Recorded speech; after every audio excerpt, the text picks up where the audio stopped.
নাম শুনিলে আগুন জ্বলে তাপিত অঙ্গ জ্বলে যায়। এটা অভিমানের কথা। রাধা যে কৃষ্ণকে কত ভালোবাসে এটা কে না জানে দুনিয়ার, তাই না?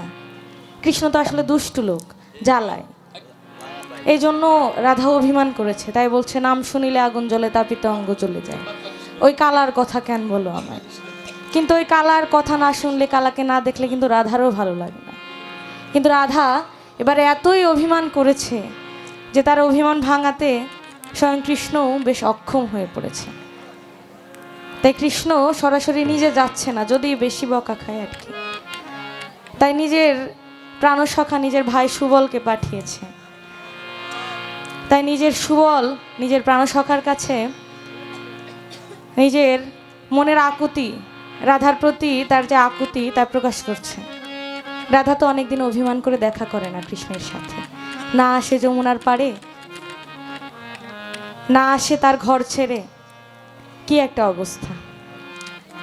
তাই কৃষ্ণ বলছে, শিশিরে কি ভিজে মাটি বিনা বরিশানে,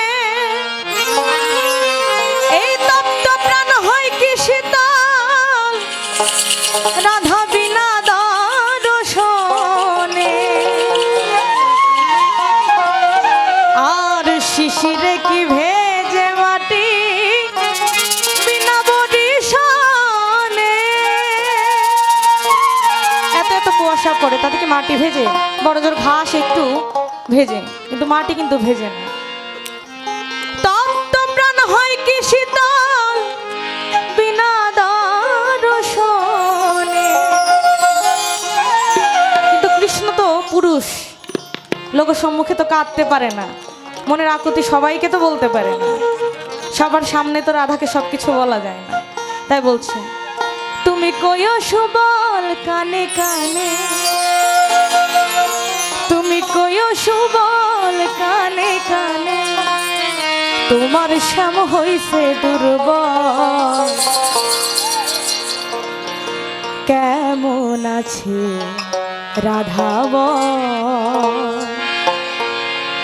কেন এলে না ঝরে আখি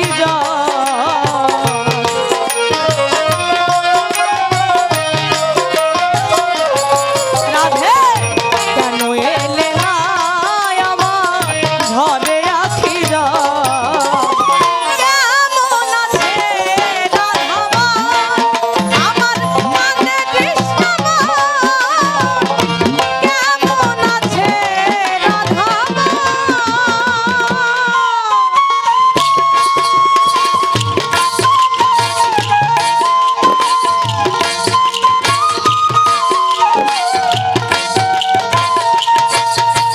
আমাদের কলির কেষ্টগুলো একটু হাত জাগায়, আপনাদেরও মনে আঘাত লাগে, বোঝা যায় কথা।